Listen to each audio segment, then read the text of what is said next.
Karthik Deepa serial June 15 நாளைக்கான எபிசோடுக்கான ஒரு சூப்பரான ரிவ்யூ தாங்க இந்த வீடியோவில் நம்ம இன்றைக்கி பார்க்க போகிறோம். எபிசோடை ஸ்டார்ட் பண்ணுறதுக்கு முன்னாடி இந்த வீடியோவை மறக்காமல் லைக் பண்ணிக்கோங்க. உங்களுடைய ஒவ்வொரு லைக்ஸும் அடுத்த வீடியோ போகிறதுக்கு எனக்கு கொஞ்சம் இன்ட்ரெஸ்டிங்காகவும் என்கரேஜிங்காகவும் இருக்கும்.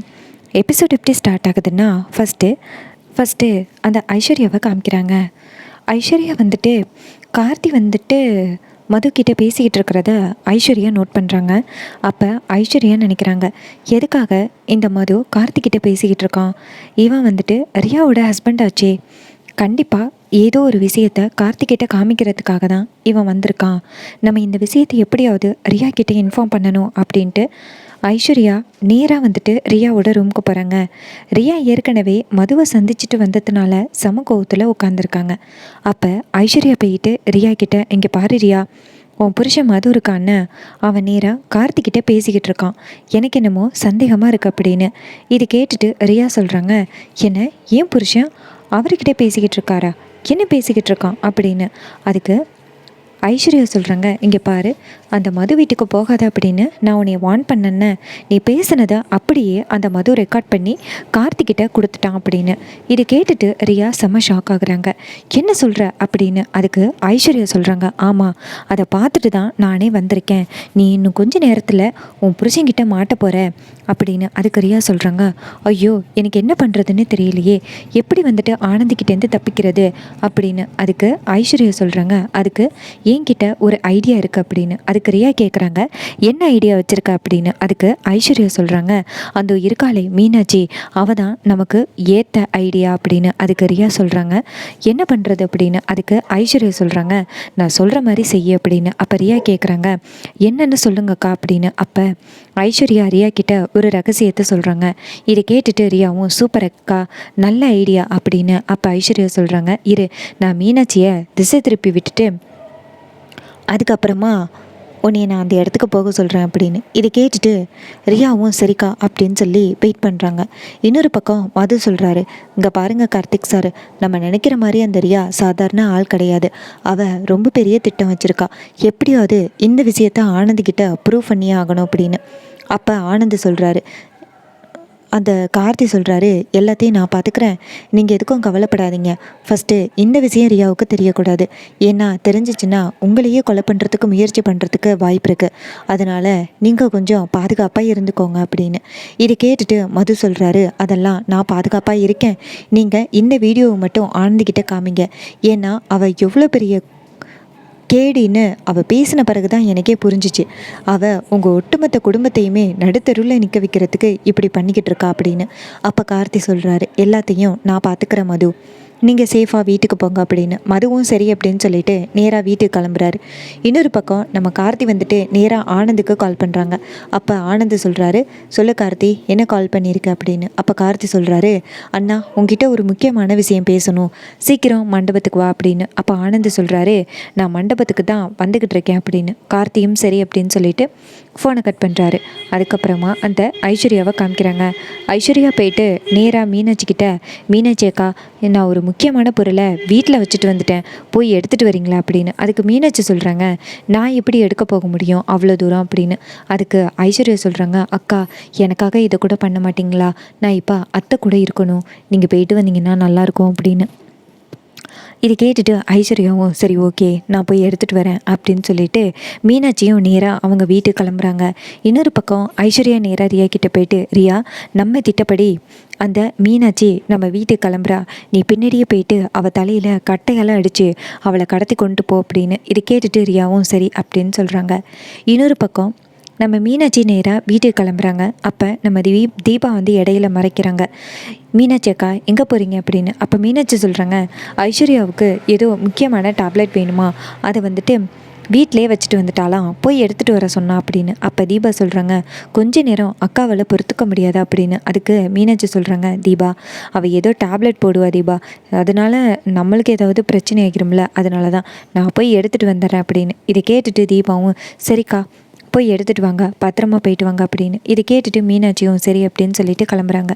மீனாட்சி நேராக வீட்டுக்கு கிளம்புறாங்க. அதே நேரத்தில் ரியா அந்த மீனாட்சியை ஃபாலோ பண்ணிக்கிட்டு போகிறாங்க. இன்னொரு பக்கம் மீனாட்சி நேராக வீட்டுக்குள்ளே போகிறாங்க. அப்போ பின்னாடியால் வந்து அந்த ரியா கட்டையால் மீனாட்சியோட தலையில் அடிக்கிறாங்க. தலையில் அடித்து மீனாட்சியோட வாயை பொத்தி காருக்குள்ளே தூக்கி போடுறாங்க. இன்னொரு பக்கம் நம்ம தீபா ரொம்ப நேரமாக வெயிட் பண்ணுறாங்க. என்ன இது, மீனாட்சி அக்கா போன ஆளையே காணுமே அப்படின்னு. அப்போ ஐஸ்வர்யா அப்படியே நல்ல பிள்ளை மாதிரி நேராக தீபாட்ட வந்துட்டு, தீபா எங்கே மீனாட்சியவே காணும், ஒரு டேப்லெட் எடுத்துகிட்டு வர சொல்லி வீட்டுக்கு அனுப்புனேன், இன்னும் எடுத்துகிட்டு வரல அப்படின்னு. அப்போ தீபா சொல்கிறாங்க, நானும் அதான் தேடிக்கிட்டு இருக்கேன் அப்படின்னு. அப்போ ஐஸ்வர்யா சொல்கிறாங்க, எப்படா இந்த ஃபங்க்ஷனை விட்டு எஸ்கேப் ஆகலாம்னு இருந்திருப்பா போல், நான் போக சொன்ன உடனேயே போயிட்டா அப்படின்னு. அப்போ தீபா சொல்கிறாங்க, அக்கா தயவு செஞ்சு மீனாட்சி அக்காவை தப்பாக பேசாதீங்க, அக்கா வந்து எனக்காகவாவது கண்டிப்பாக இந்த ஃபங்க்ஷனில் இருப்பேன்னு சத்தியம் பண்ணாங்க, அவங்க இந்த ஃபங்க்ஷனை விட்டு போகிறதுக்கு வாய்ப்பே கிடையாது அப்படின்னு. அப்போ ஐஸ்வர்யா சொல்கிறாங்க, இங்கே பாரு, எனக்கு தெரியும் அந்த மீனாட்சி எப்படா இந்த இடத்த விட்டு எஸ்கேப் ஆகலாம்னு இருந்தா அப்படின்னு சொல்லிட்டு ஐஸ்வர்யா அந்த இடத்துலேருந்து போகிறாங்க. அப்போ நம்ம தீபா நேராக மீனாட்சிக்கு கால் பண்ணுறாங்க. ஆனால் மீனாட்சியோட ஃபோனு ரிங் ஆகுது, எடுக்கவே இல்லை. இன்னொரு பக்கம் ஆனந்த் நேராக மண்டபத்துக்கு வராரு. மண்டபத்துக்கு வந்ததோட கார்த்தி நேராக ஆனந்தை போய் பார்க்குறாரு. அப்போ ஆனந்த் கேட்குறாரு, என்ன கார்த்தி என்னை பார்க்கணுன்னு சொன்ன, எதுக்காக அப்படின்னு. அப்போ கார்த்தி சொல்கிறாரு, அண்ணா உங்ககிட்ட ஒரு முக்கியமான விஷயத்தை காமிக்கிறதுக்காக தான் நான் உனக்கு கால் பண்ணேன் அப்படின்னு. இன்னொரு பக்கம் அந்த ரியாவை காமிக்கிறாங்க. ரியா வந்துட்டு மீனாட்சியை ஒரு குடோனுக்கு கொண்டுட்டு போயிட்டு கட்டி வச்சுருக்காங்க கயிறால். நம்ம மீனாட்சி லைட்டாக கண்முழிக்கிறாங்க. அப்போ மீனாட்சி ரியாவை பார்த்துட்டு, ஏய் எதுக்கடி என்னை கட்டி போட்டிருக்க அப்படின்னு கேட்க, அதுக்கு ரியா சொல்கிறாங்க, இரு நான் ஒரு முக்கியமான விஷயத்துக்காக தான் உன்னையை கடத்திட்டு வந்தேன் அப்படின்னு. அதுக்கு மீனாட்சி சொல்கிறாங்க, இங்கே பாரு, உனக்கு ஆனந்த் வேணும்னா ஆனந்த தூக்கி தலையில் வச்சுக்க, தயவு செஞ்சு என்னை விட்டுரு அப்படின்னு. அதுக்கு ரியா சொல்கிறாங்க, நீ இருக்கிற வரைக்குமே எனக்கு பிரச்சனை தாண்டி, வாயை மூடு அப்படின்னு சொல்லிட்டு நேராக கார்த்திக்கு கால் பண்ணுறாங்க. இன்னொரு பக்கம் நம்ம கார்த்தி வந்துட்டு ஆனந்திக்கிட்ட, அண்ணா இந்த வீடியோவை பாரு அப்படின்னு சொல்லிட்டு ஃபோனை காமிக்க போக, அப்போ டக்குன்னு ஃபோன் வருது. அப்போ கார்த்தி நினைக்கிறாரு, எதுக்கு இந்த ரியா கால் பண்ணுறா அப்படின்னு. கார்த்தி ஃபோன் அட்டன் பண்ணி, சொல்லு ரியா என்ன வேணும் அப்படின்னு கேட்க, அதுக்கு ரியா சொல்கிறாங்க, ஏ கார்த்தி நீ ஆனந்திக்கிட்ட எந்த வீடியோவை காமிக்க போகிற அப்படின்னு. அப்போ கார்த்தி சொல்கிறாரு, உன்னோட ஃப்ராடுத்தனத்தை தான் காமிக்க போகிறேன் அப்படின்னு. அதுக்கு ரியா சொல்கிறாங்க, நீ மட்டும் நான் பேசின வீடியோவை ஆனந்திக்கிட்ட போட்டு காமிச்சியன்னா இங்கே நான் கடத்திட்டு வந்திருக்க மீனாட்சி உயிரோடு இருக்க மாட்டா, எங்கேயாவது ரவுடிகளை வச்சு தீத்து கட்டிட்டு செத்துட்டான்னு சொல்லிடுவேன் அப்படின்னு. இதை கேட்டுட்டு கார்த்தி ஷாக் ஆகுறாரு. ஏய் அண்ணி மேலே கை வச்ச அவ்வளோதான் அப்படின்னு. அதுக்கு ரியா சொல்கிறாங்க, உன் அண்ணி மேலே கை வைக்கக்கூடாது அப்படின்னா அந்த ஃபோனை கொண்டாந்து என்கிட்ட கொடுத்துட்டு உன் அண்ணியை கூட்டிகிட்டு போ அப்படின்னு. அப்போ கார்த்தி சொல்கிறாரு, இங்கே பாரு, நீ தேவையில்லாமல் பெரிய பிரச்சனையில் தலையிடுற அப்படின்னு. அதுக்கு ரியா சொல்கிறாங்க, என்னை பற்றி உனக்கு தெரியல கார்த்தி, நான் சொன்னதை செய்வேன் அப்படின்னு. இதை கேட்டுட்டு கார்த்தி சொல்கிறாரு, இங்கே பாரு, அன்னைக்கு எதுவும் ஆகக்கூடாது, நான் வீடியோவை கொண்டாந்து கொடுக்குறேன் அப்படின்னு. இன்னொரு பக்கம் மீனாட்சி கத்துறாங்க, கார்த்தி அந்த வீடியோவை இந்த ரியா கிட்ட கொடுக்காதீங்க, எனக்கு என்ன ஆனாலும் பரவாயில்ல அப்படின்னு. அப்போ கார்த்தி சொல்கிறாரு, அண்ணி கவலைப்படாதீங்க, நான் இப்போ வந்துடுறேன் அப்படின்னு சொல்லிட்டு ஃபோனை கட் பண்ணுறாங்க. அப்போ ரியா சொல்கிறாங்க, நீ வந்து தான் கார்த்தி ஆகணும் அப்படின்ட்டு ஃபோனை கட் பண்ணிவிட்டு நேராக மீனாட்சியை பார்த்து, ஏ மீனாட்சி உன் வாழ்க்கையை காப்பாற்றுறதுக்காக கார்த்தி ஒரு பெரிய திட்டத்தை போட்டான், ஆனால் அவன் திட்டத்தை நான் சுக்குநூறாக உடச்சிட்டேன் பாத்தியா அப்படின்னு. இதை கேட்டுட்டு மீனாட்சி சொல்கிறாங்க, இங்கே பாரு, நீ செய்கிற தப்புக்கு ஒரு நாள் கண்டிப்பாக சரியான தண்டனை அனுபவிப்படி அப்படின்னு.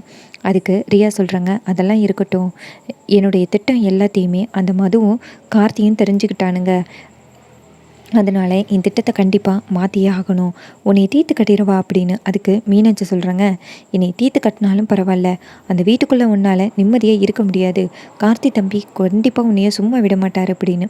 இன்னொரு பக்கம் ஆனந்தி கேட்குறாரு கார்த்திக்கிட்ட, கார்த்தி எதுக்கே நீ அவசரமாக வர சொல்லிவிட்டு என்கிட்ட எதுவுமே சொல்ல மாட்டேங்கிற அப்படின்னு.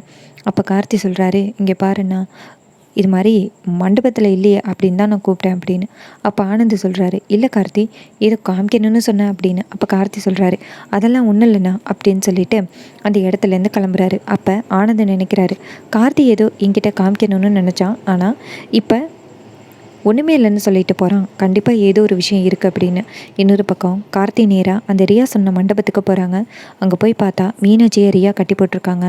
அப்போ கார்த்தி ரியாவை முறைக்கிறாரு. அப்போ ரியா சொல்கிறாங்க, வீடியோவை என் கையில் கொடுத்துட்டு மீனாட்சியை கூட்டிகிட்டு போ அப்படின்னு. அப்போ கார்த்தி வேறு வழியே இல்லாமல் அந்த வீடியோ ஆதாரத்தை ரியா கையில் கொடுத்துட்டு மீனாட்சியோட கட்டவுத்து கூட்டிகிட்டு போகிறாங்க. ரொம்பவே இன்ட்ரெஸ்டிங்காக இந்த ப்ரோமோவை ஃபினிஷ் பண்ணியிருக்காங்க. இதே மாதிரி இனிமேல் அப்டேட்ஸ் தொடர்ந்து வேணும்னா இந்த சேனலை சப்ஸ்கிரைப் பண்ணிக்கோங்க. இது வரைக்கும் இந்த வீடியோவை பார்த்த உங்கள் எல்லாருக்குமே ரொம்ப நன்றி. அடுத்த வீடியோவில்